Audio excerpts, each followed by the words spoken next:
গতকাল শুক্রবার আমার দিনটা ছিল একেবারে দাওয়াতময়।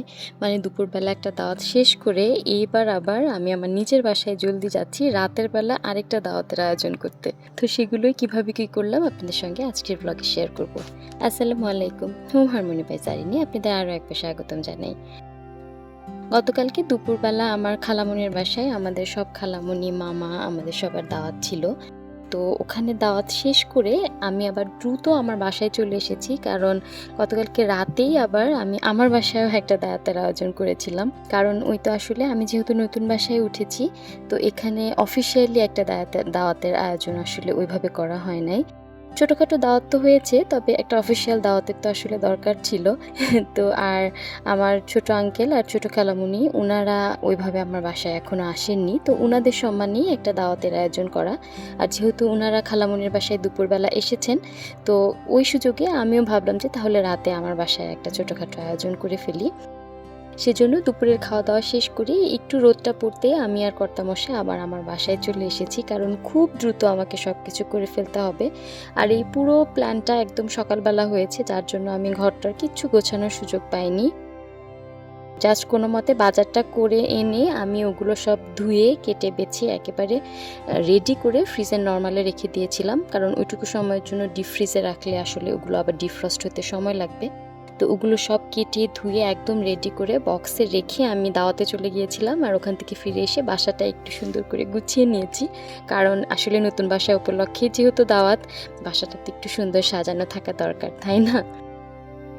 আজকে রান্নাবান্নার ক্লিপস খুব বেশি আমি নেইনি, কারণ প্রত্যেকদিন একই রান্না আর এই রান্নার সব প্রসেস একই, এটা আসলে দেখানোর কিছু নেই। যেহেতু একটু ভালোই আয়োজন ছিল, ওগুলোর আসলে ক্লিপ নিতে গেলে কাজ করে আরাম পাওয়া যায় না, তো টুকটাক যা নিয়েছি জাস্ট মানে কাজের ফাঁকে ফাঁকে ফ্লো রাখার জন্য আপনাদেরকে সঙ্গে একটু শেয়ার করব বলে যা রাখার। আজকে রান্না বান্নার জন্য যেহেতু আমার ছোট সংসার আলহামদুলিল্লাহ, আমার তো খুব বেশি জিনিসপত্র এখনও হয় নাই। তো এই প্রায় 15-16 জনের আয়োজন করতে আমার যত হাঁড়ি পাতিল ঘটি বাটি যেখানে যা ছিল সব আমাকে বের করে ফেলতে হয়েছে। তো এই একবার স্টিলের প্লেট দেখবেন, একবার পুরনো কড়াই দেখবেন, ট্যাপ খাওয়া হাঁড়ি দেখবেন, মানে এটাই আসলে রিয়েল লাইফ।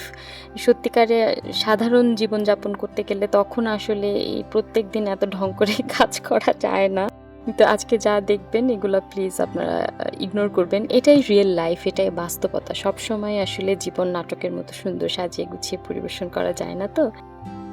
তো আপনার সঙ্গে গল্প করতে করতে আমি রান্না বান্নাও শেষ করে ফেলেছি। এবার পোলাওটা বসিয়ে দিয়ে এক ফাঁকে আপনাদেরকে দেখিয়ে দিই কী কী আয়োজন ছিল। খুবই সামান্য, আমি আগেই বলেছি, একদম বাঙালি খানা আর ছোট্ট একটা আয়োজন, অল্প সময়ের মধ্যে যেটুকু যা করতে পেরেছি।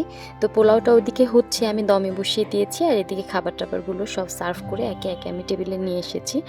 আর এই হচ্ছে আমার খাবারপত্র, সব আমি সার্ভ করে ফেলেছি আলহামদুলিল্লাহ, সময় মতো দিতে পেরেছি। খুব বেশি কিছু আয়োজন আমি করিনি, একদম সিম্পল যেটুকু আমার রেঞ্জের মধ্যে ছিল, সময়ও স্বল্পতা ছিল, আর একা হাতে রান্না করতে হয়েছে, যেটুকু পেরেছি সেটুকুই দিয়েছি। যে কোনো দাওয়াত বা যে কোনো কিছু আসলে রিজিক তো আল্লাহ পাকের হাতে, আপনি শুধু ওটা যতটুকু আপনার সামর্থ্যে আছে আপনি সেটাই সুন্দরভাবে পরিবেশন করবেন, আপ্যায়ন করবেন, এটাই আলহামদুলিল্লাহ।